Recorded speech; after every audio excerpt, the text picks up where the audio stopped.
Welcome to Wordplay, where we look at some of the best and worst examples of video games based on literature. Halloween is almost here, and the new Goosebumps movie is in theaters.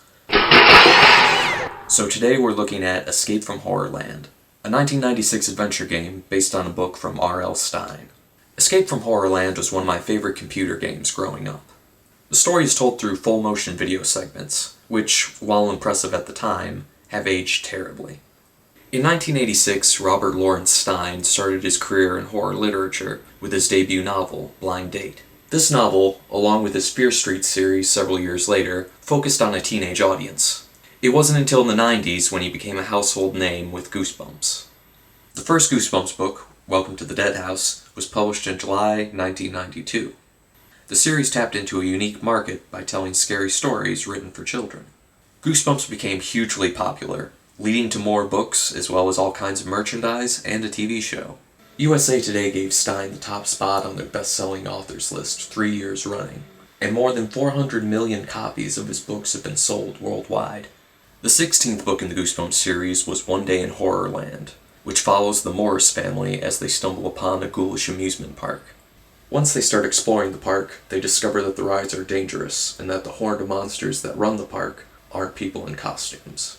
Near the end of the book, it's revealed that they are the subjects of a candid camera TV show for monsters, and they are then subjected to an obstacle course. Yeah, that's where the book really loses me.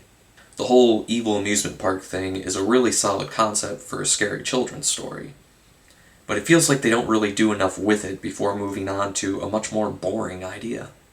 That's where the game comes in. Escape from Horrorland acts as a sequel to the book. In the opening scene, the narrator from the book, Lizzie Morris, is transported back to Horrorland. She winds up in Werewolf Village where she finds her brother Luke and the kid from the Santa Claus. All of the writing and acting is slathered in the kind of 90s cheese you would expect from an old FMV game. Like the Goosebumps TV show, the cast consists mostly of amusingly bad child actors and overacting adults. More on that later. The game includes many of the locations and rides from the book, like Werewolf Village, the Doom Slide, the Bat Barn, and the Coffin Ride, as well as adding new attractions like Dracula's Castle, the Monster Zoo, and the Egyptian-themed Valley of the Lost Kings. One of my favorite parts of the game is the little details and jokes you stumble across while looking around, like the werewolf's driver's license, and the Plan 9 from Outer Space trailer that's always playing in the movie theater. The introduction of the werewolf and the ensuing chase through the woods is a definite high point in the game. Once you've taken care of the werewolf, you head to the Valley of Lost Kings to find Luke. After a lame jump scare, Luke tells us about being attacked by the horned monsters known as horrors. It was those gross horrors who dragged me and Clay through the stocks. I think Luke needs to learn to enunciate a bit more. After facing off against the mummy, you acquire the Ring of Ra and make your escape from the pyramids. I got stuck at this point when I was a kid, and I actually found the way to progress by reading the original book. You then take the Doom Slide to Vampire Village and use the ring to get into Dracula's castle. Finish him! Hey, it's Isabella Rosselini. You know, from Blue Velvet and Death Becomes Her? I wonder what kind of role she's going to. Okay. She shows up for all of 30 seconds before being defeated by a bed. But that's not the last of the strange casting choices in this game.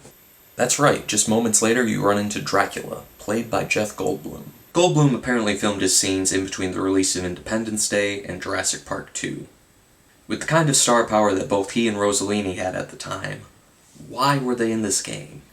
Well, the most likely answer is that they got a call from Stephen Spielberg, who was involved in the production of the game. After a strange ballroom dancing scene between Count Goldblum and Lizzie, the kids flee to the Coffin Ride, which takes them to the Monster Zoo. There they find their parents, who are being held by Horrorland's creator, Madison Storm.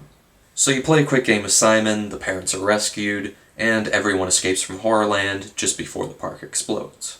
Even as a kid, I didn't find anything in the main game all that scary. But then there were the tunnels. If you explore a bit, you'll find a series of tunnels running beneath the park. As soon as you go down there, you can hear the roars of creatures in the dark, and occasionally, you catch glimpses of monstrous things through the gate.